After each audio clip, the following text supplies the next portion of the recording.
नमः शिवाय। ओम नमः शिवाय।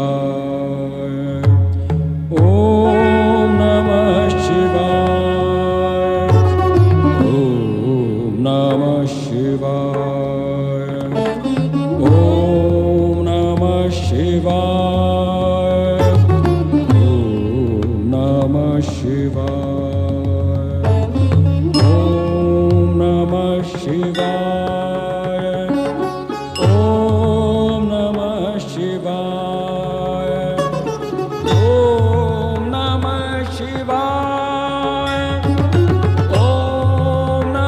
शिवाय।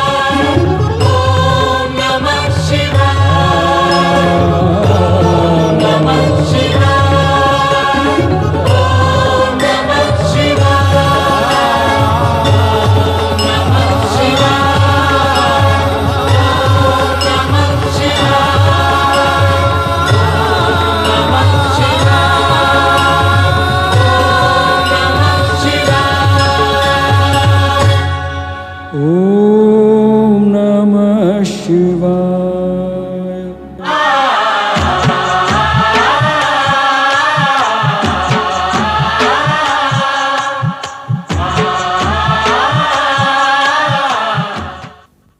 मैं ओमकार हूं, तीनों कालों के आकार को अपने व्रत में स्थित रखने वाला ओमकार। अपने निराकार नेत्रों से मैं जगत में घटने वाली गतिविधियों का निरंतर अवलोकन करता हूं। विगत घटनाक्रम में मैंने मनु और शतरूपा का विवाह संपन्न होते देखा। ऋषिगण ने उन्हें आशीर्वाद दिया। ये ही ऋषिगण वीरणी और दक्ष प्रजापति को आशीर्वाद देने भी उपस्थित थे। सृष्टि की रचना का क्रम गतिमान हुआ तो सृष्टि के रचनाकार सदाशिव लोक कल्याण निमित्त सगुण साकार रूप में अपने गण नंदी, श्रृंगी, भृंगी सहित अवतरित हुए। ब्रह्मा, विष्णु, महेश, नारद तथा देवगण ने आह्लादित होकर उनका जयनाद किया, उनकी महिमा का गान किया। देवगण सदाशिव के अवतरण से प्रसन्न अवश्य थे, किंतु शक्ति के अवतार के प्रति जिज्ञासु भी थे।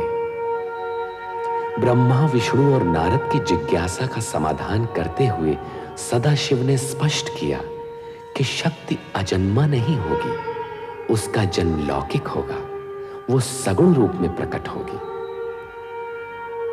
दक्ष प्रजापति शक्ति अवतार के पिता एवं वीरणी माता होंगी, ये जानकर ब्रह्मा जी आश्चर्यचकित होते हैं।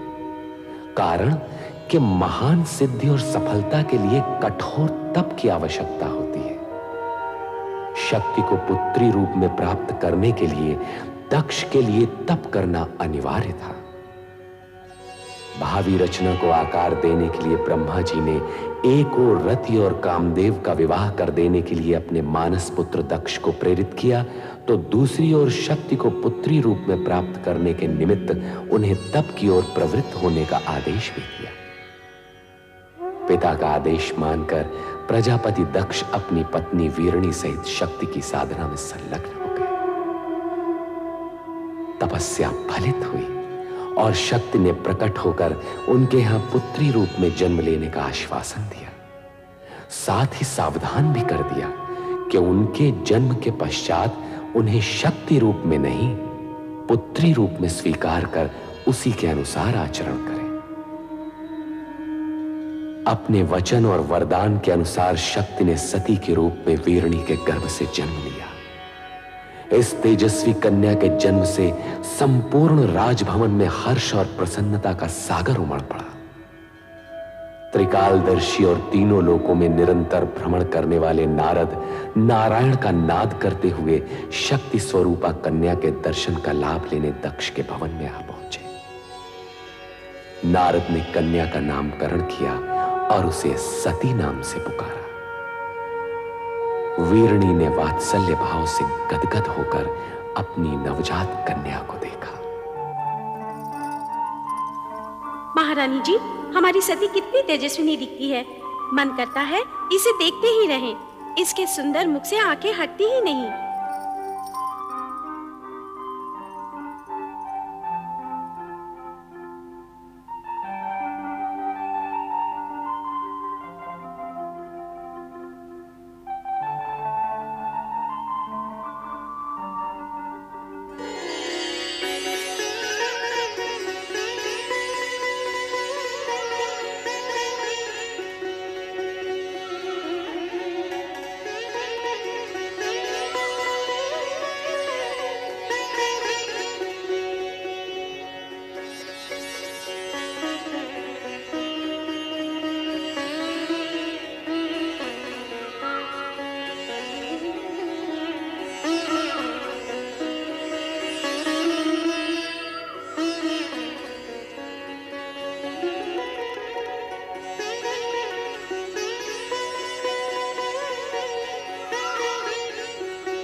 अरे अश्विनी, ये सती कहाँ है? तूने देखा है? नहीं तो पता नहीं कहाँ खोई रहती है आजकल।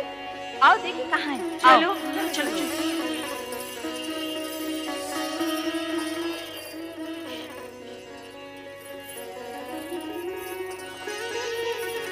कौन?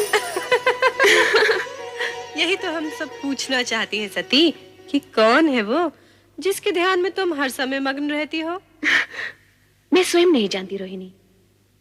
पता नहीं कौन है वो जिसके रूपाकार को देखने की उत्सुकता में मेरा मन सदा खोया रहता है।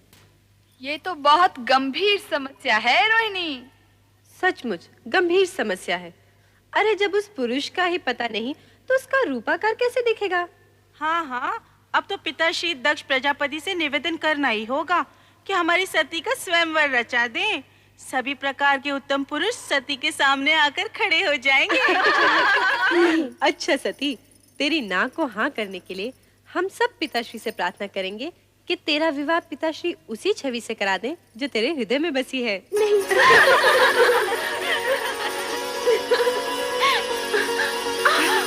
अरे सती, क्या हुआ? कहाँ भागे जा रही है? कहीं नहीं माते। अरे कहीं नहीं। सती इतनी बड़ी हो गई फिर भी बचपना नहीं गया।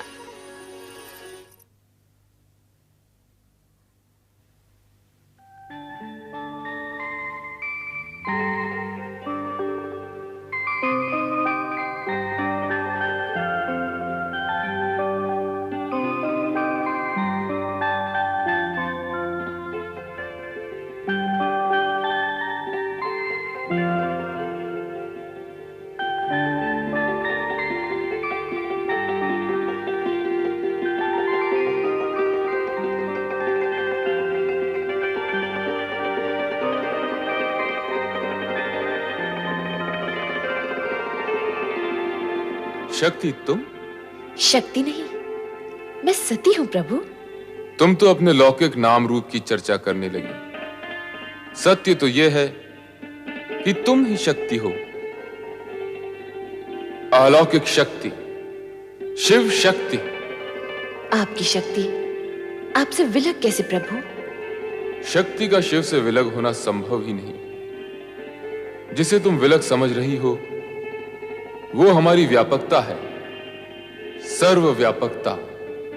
शिव कैलाश में और शक्ति सती रूप में पृथ्वी पर दक्ष के घर, ये कैसी व्यापकता है प्रभु?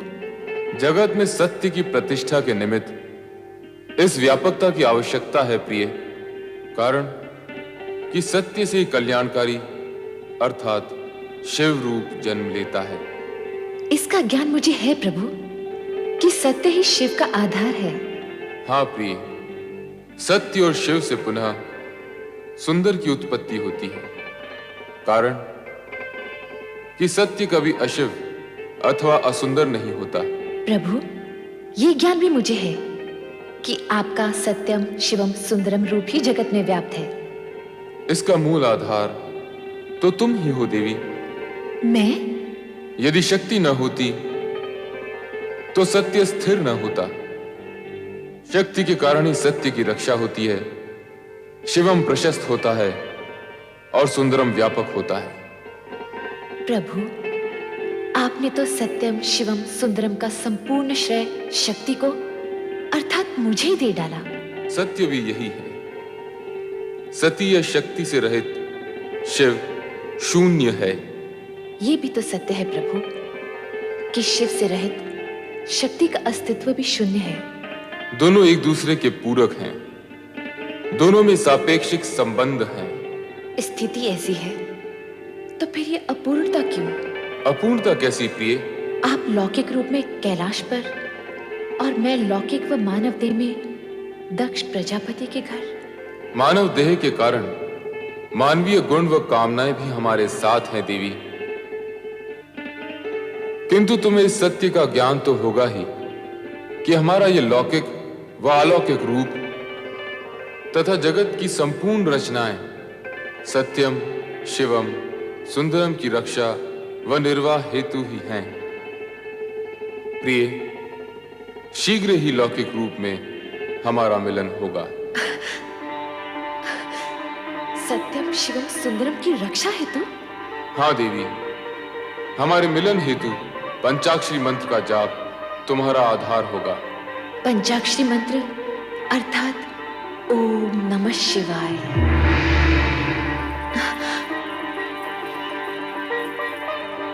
ओम नमः शिवाय।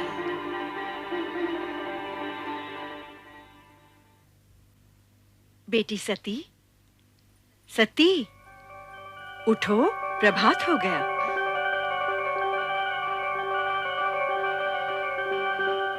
ओम नमः शिवाय।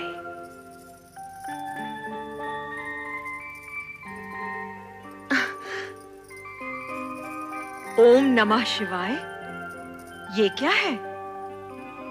ये वो पंचाक्षरी मंत्र है माते जो मेरा कल्याण करेगा। इस मंत्र की अनुभूति मुझे स्वप्न में हुई थी जब मैं उनके समक्ष खड़ी थी। तुम किसकी बात कर रही हो पुत्री? भगवान शिव शंकर की। वे ही मेरे स्वप्न में आए थे। क्या शिवजी तुम्हारे स्वप्न में आए थे? हाँ माते, उन्होंने मेरे मन की सारी व्यग्रता शांत कर दी। उनसे मिलकर मुझे ये ज्ञान हुआ कि मैं पार्थिव शिवलिंग बनाकर शिव आराधना करूं। तत्पश्चात ही उनसे मिलन होगा। सती, सती तुम्हारी बात पर विश्वास। मेरी बात पर विश्वास करो माते, ये सत्य है। पार्थिव शिवलिंग द्वारा शिव आराधना करने से ही मुझे मनोवांछित फल मिलेगा। ओम नमः शिवाय। ओम नमः शिवाय। ओम नमः शिवाय। ओम नमः शिवाय। ओम नमः शिवाय। ओम नमः शिवाय। ओम नमः शिवाय। ओम नमः शिवाय। ओम नमः शिवाय। ओम नमः शिवाय। ओम नमः शिवाय।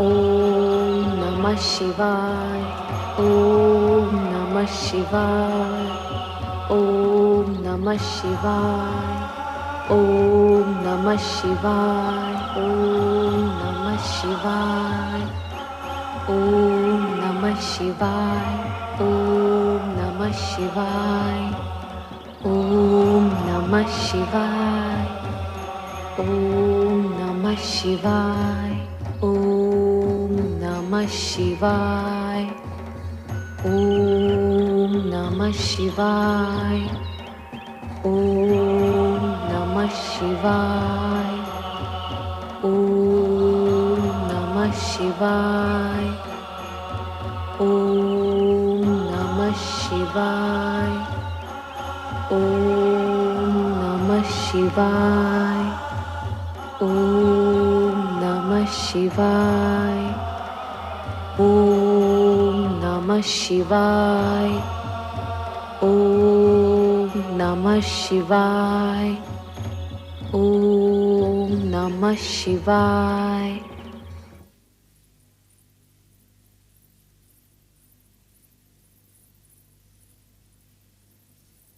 स्वामी, महारानी, राजकुमारी सती कहाँ है? वो शिव आराधना करने नदी तट पर गई है स्वामी। शिव आराधना? किसने कहा उसे शिव आराधना करने के लिए? शिवजी ने।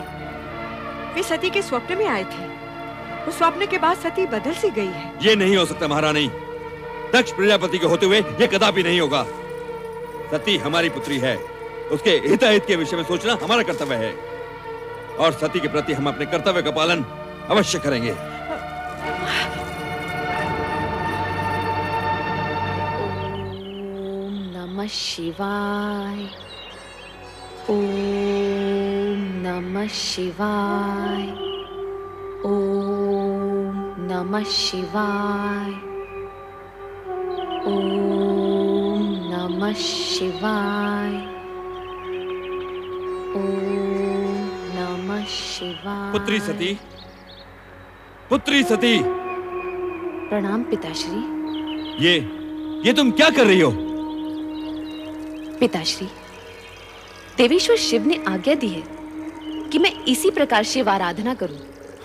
वे मुझे शीघ्र ही मिलेंगे। कदापि नहीं, कदापि नहीं पुत्री। नमः शिवाय। ये ना भूलो कि तुम विशाल साम्राज्य के स्वामी दक्ष प्रजापति की राजकन्या हो। पिताश्री, मेरी यही आकांक्षा है कि देवेश्वर शिव के साथ मेरा मिलन शीघ्र ही हो और इसी मिलन को संभव बनाने के लिए परमात्मा शिव की आज्ञा अनुसार मैं ये पूजा कर रही हूँ। ओम नमः शिवाय। तनिक सोचो पुत्री, तनिक सोचो। उस विचित्र वेशधारी कैलाश निवासी से तुम्हारा विवाह कैसे संभव होगा? एक प्रजापालक नरेश होते हुए हम स्वयं अपनी पुत्री को एक वैरागी के हाथों कैसे सौंप सकते हैं? जो पूर्व निश्चित है उसे आप विफल कैसे कर सकते हैं? मेरा जन्म ही देवेश्वर शिव की चरणों की सेवा के लिए हुआ है पिताश्री। ये तुम्हारा भ्रम है सती। स्वप्न की बातें कभी सत्य नहीं हुआ करती। तुम जो कुछ भी कर रही हो वो तुम्हारे भ्रम का परिणाम है। छोड़ दो ये सब व्यर्थ की बातें। नहीं पिताश्री, देवेश्वर शिव के प्रति ऐसा असम्मान न दिखाइए। ये उचित नहीं होगा। उचित अनुचित के तर्क में उलझकर तुम अपनी अल्प बुद्धि का परिचय दे रही हो सती। ऐसा प्रतीत होता है कि तुम्हारा ये शिव आराधना का मोह भंग करने के लिए अब हमें ही कोई उपाय करना होगा और ये उपाय हम शीघ्र ही करेंगे। ओम नमः शिवाय। ओम। पिता दक्ष के क्रोध और चेतावनी का सती पर कुछ भी प्रभाव नहीं हुआ और वो पुनः शिव स्मरण में निमग्न हो गई। नदी तट पर सती शिव की भक्ति में लीन थी और इंद्रलोक में देवराज इंद्र, पत्नी शची तथा अन्य देवगणों के साथ नृत्य, संगीत व मनोविनोद में निमग्न थे।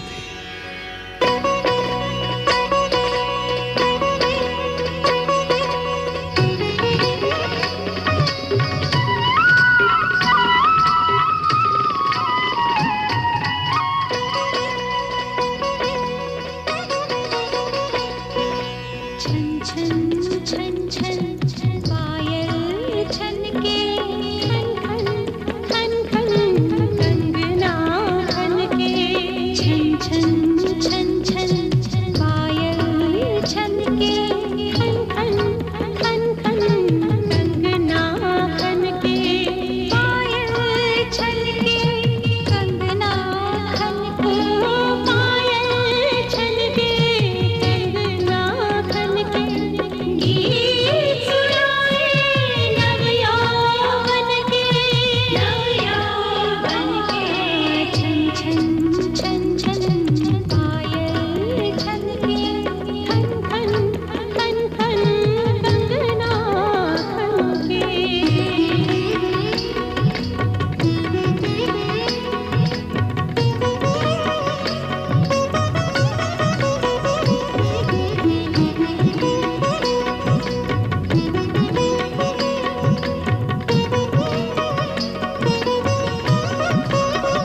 देवर्षि नारायण नारायण नारायण नारायण नारायण। देवर्षि नारद। देखो कामदेव, तुम जाओ वहीं ठीक हो, मेरा पीछा न करो। देवर्षि आप यहाँ पधारे और तुरंत ही विमुख होकर चल दिए, यह तो देवलोक का अपमान हुआ। नारायण नारायण, परंतु कामदेव देखो, आप तो देव ऋषि हैं, भगवान विष्णु के परम भक्त और उनके प्रिय पात्र। मुझ अकिंचन से आपको कैसा भय? नारायण नारायण। कामदेव, सुना है तुम्हारे पास जो पुष्प बाण है उनमें वो शक्ति है जिससे बड़े बड़े ऋषि मुनियों की तपस्या भंग हो जाती है और वो मोहविष्ट हो जाते हैं, उनमें कामेच्छा निर्मित हो जाती है। सुना तो मैंने भी। नारायण नारायण।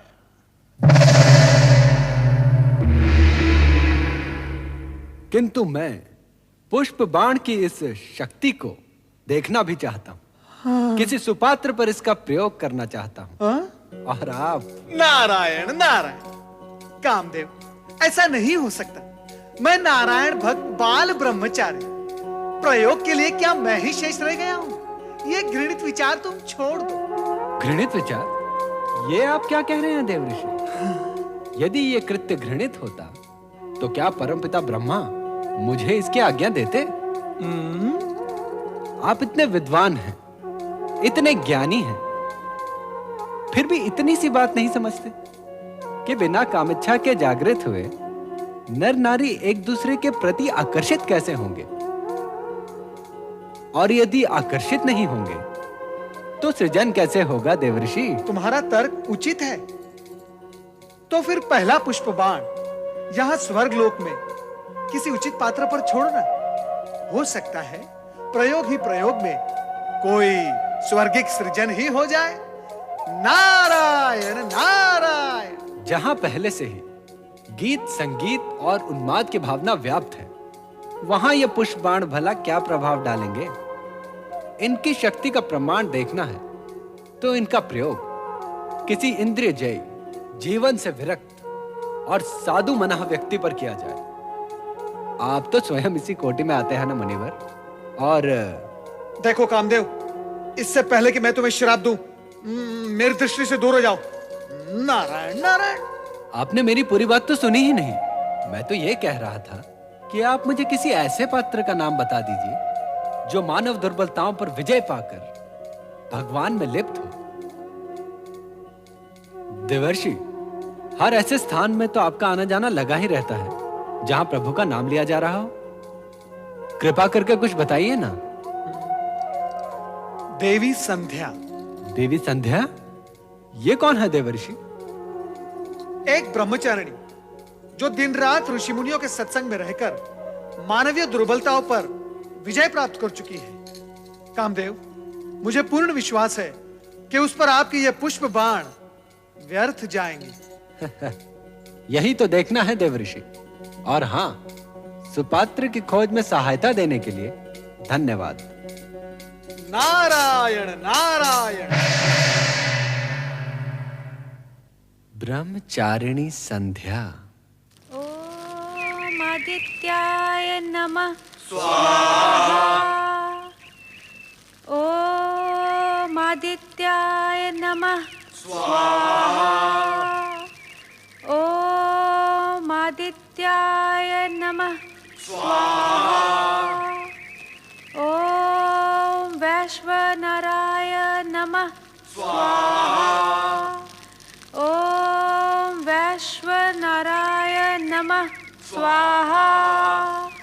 ओम वैश्वनराय नमः स्वाहा। ओम आदित्याय नमः स्वाहा। ओम आदित्याय नमः स्वाहा। ओम वैश्वनराय नमः स्वाहा। ओम वैश्वनराय नमः स्वाहा।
देवी, देवी संध्या, सुनिए देवी संध्या।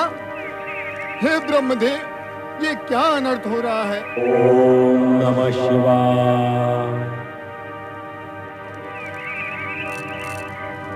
कामदेव, संध्या,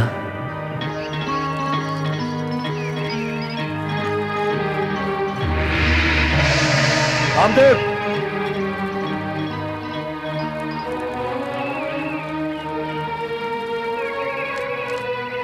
कामदेव, संध्या।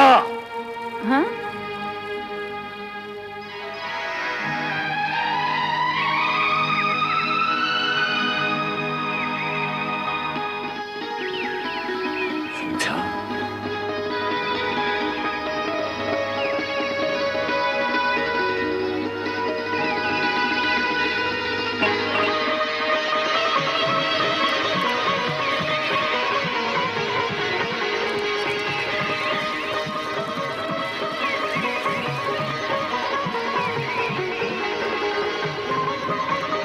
हे भगवान शिव, ये क्या अनर्थ हो रहा है? यदि अरण्यों में स्थित ये पुण्य स्थल भी भोग स्थल बनने लगे तो आप में रमे हम भक्तों का क्या होगा? इस संसार का क्या होगा? हे प्रभु, हमारी रक्षा कीजिए। रक्षा कीजिए प्रभु, रक्षा कीजिए प्रभु, रक्षा कीजिए। हे प्रभु, रक्षा कीजिए, रक्षा कीजिए।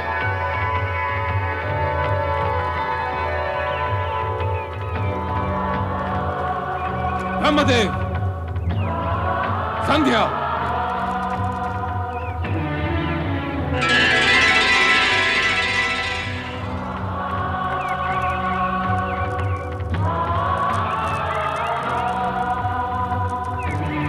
ब्रह्मदेव, सृष्टि रचना के साथ साथ धर्म, नीति, सदाचार आदि का प्रचार तथा उनके नियम पालन के लिए प्रेरणा देना भी आपका ही उत्तरदायित्व है। हमें खेद है, आपके मानस पुत्र कामदेव ने तो इस पावन वातावरण को कलुषित करने का प्रयास किया ही। आप स्वयं भी अपनी मर्यादा, अपने स्थान और अपने उत्तरदायित्व को भुलाकर इस निर्लज कृत्य में लीन हो गए। और देवी संध्या, तुम्हारा चरित्र तो न जाने कितनों के लिए आदर्श रहा है। सुनते थे पाषाण भले ही पिघल जाए, किंतु देवी संध्या के ब्रह्मचार्य कवच को भेद कर एक कामदेव तो क्या, यदि 100 भी प्रयास करें तो डिगा नहीं सकते। किंतु तुम्हारा भी क्या दोष? जब शिष्टा ही डगमगाने लगे तो अनर्थ होना तो अवश्यंभावी है। हे देवाधिदेव सदाशिव, मैं अपनी भूल को स्वीकार करता हूं। अपने मानस पुत्र मनमथ मनोज के प्रमाद का अवलोकन करने में मैं ऐसा खो गया कि स्वयं को ही भूल गया। मैं अपने कृत्य पर लज्जित हूं और आपसे क्षमा याचना करता हूं। मैं नहीं जानती भगवान कि यह सब कैसे हुआ, किंतु इतना अवश्य जानती हूं कि एक ब्रह्मचारिणी का मन यदि पल भर के लिए भी चंचल हो उठे तो ये पाप है। मुझसे भी पाप हुआ है। मैं बहुत लज्जित हूं भगवान, मुझे क्षमा करें, मुझे क्षमा करें। नहीं, ब्रह्मचारिणी होकर तुमने अग्निहोता के पूज्य पद को कलंकित किया है। तुम्हारा अपराध अक्षम्य है। हाँ, मुझसे पाप हुआ है, मुझसे अपराध हुआ है। मैं कलंकिनी हूँ, मैं क्षमा के योग्य नहीं हूँ। नहीं, नहीं, नहीं। परमपिता, मुझे क्षमा कीजिए पिताश्री। तुम्हारे मुख से पिता सुनते हुए भी मुझे लज्जा आती है। तुम्हें अपने पुष्पबाणों का प्रयोग करने के लिए क्या ऋषि आश्रम और देवी संध्या मिली? बाद में जब मैं कामाधक देवी संध्या की सहायता के लिए पहुंचा तो तुमने मुझे ही अपने पिता को ही दूषित करने का दुष्ट चक्र चलाया? जो हुआ उसका मुझे खेद है पिताश्री, किंतु ये सत्य है। आपको अपने प्रयोग में उलझाने की मेरी कोई इच्छा नहीं थी। कामाविष्ट देवी संध्या के शरीर से निकली मोहिनी गंध ने आपको उनकी तरफ आकर्षित होने के लिए विवश कर दिया। और जो भी हुआ हो, किंतु आज तुम्हारे ही कारण लोक और शिव की दृष्टि में स्वयं लोक सृष्टा ब्रह्मा को लज्जित होना पड़ा, सदाशिव से क्षमा याचना करनी पड़ी। अब तुम्हें अपने किए का दंड मिलकर ही रहेगा। नहीं नहीं पिताश्री, मुझे क्षमा कीजिए, मुझे क्षमा कीजिए पिताश्री। मैं तुम्हें श्राप देता हूं कि वो भगवान शिव जिनके आराधना स्थल को तुमने अपने कुकृत्य से कलंकित किया है, एक दिन तुम्हें भस्म कर देंगे, भस्म कर देंगे, भस्म कर देंगे, भस्म कर देंगे। नहीं पिताश्री, मेरी रक्षा कीजिए पिताश्री, अपनी संतान की रक्षा कीजिए। नहीं पुत्र नहीं, श्राप तो धनुष से निकले हुए उस बाण की तरह है जिसे लौटाया नहीं जा सकता। एक बात और है, इसी श्राप में तुम्हारा और जगत का कल्याण भी निहित है, अतः इसे श्राप के साथ साथ आशीर्वाद भी समझो।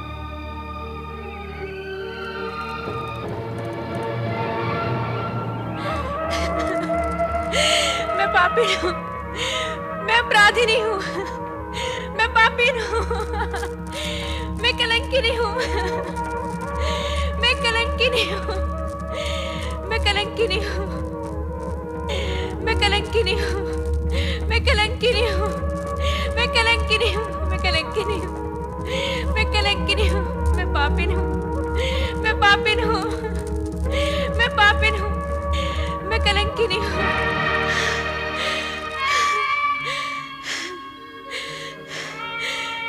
इतने बड़े पाप, इतने बड़े कलंक का बोझ लिए अब मैं ये जीवन कैसे व्यतीत करूंगी?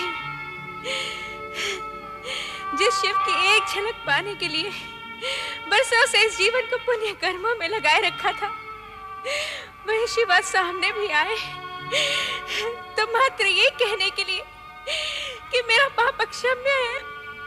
अब मेरे जीवन का क्या अर्थ और बिना अर्थ के ये जीवन कैसा?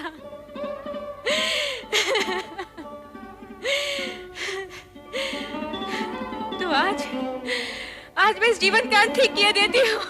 ठहरो देवी संध्या, इस तरह स्वयं को समाप्त करने का तुम्हें कोई अधिकार नहीं। तुम ब्रह्मदेव की मानस पुत्री हो, तुम अपनी भूल का प्रायश्चित भी वैसे ही करोगी जैसे ब्रह्मा जी चाहेंगे।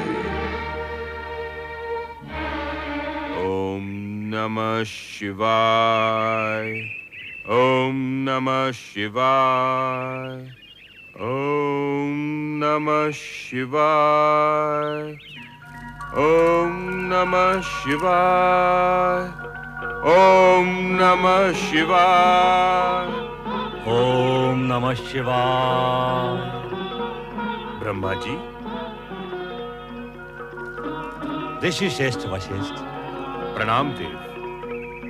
सृजनकर्ता ब्रह्मा जी, मेरे आश्रम में पदार्पण करके आपने मुझे कृतार्थ किया। आसन ग्रहण करके जलपान करे देव। हम तुम्हारे पास चिंता युक्त आए हैं। हमारे ही मानस पुत्र कामदेव से आज एक बहुत बड़ा अपराध हुआ है। उसने महर्षिनी संध्या को अपने पुष्पबाण से कामाविष्टित कर दिया, जिससे आश्रम का वातावरण दूषित होने लगा। तब देवादिदेव श्री शिव शंकर ने एक ऋषि के आह्वान पर देवी संध्या को बहुत प्रताड़ित किया। पाप बोझ से लज्जित संध्या अपने जीवन का अंत करने ही वाली थी, किंतु उसे यह कहकर रोक दिया गया कि देह त्यागने से उसके पापों का प्रायश्चित नहीं होगा। आपकी बातों से ऐसा लगता है सृजनहार कि देवी संध्या ने ये भूल जानबूझकर नहीं की। हे ब्रह्मा जी, आपसे प्रार्थना है कि आप देवी का मार्गदर्शन करें और उन्हें प्रायश्चित करने का उपाय बताएं।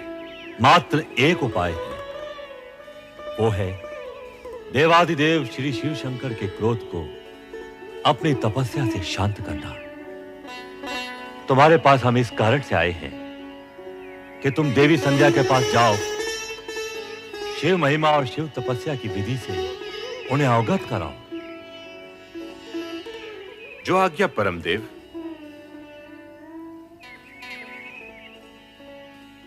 किंतु संध्या इस समय होगी कहां? संध्या अपने आश्रम के पास वाले वन में एक पर्वत पर बैठकर अश्रु बहा रही होगी।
नमः शिवाय।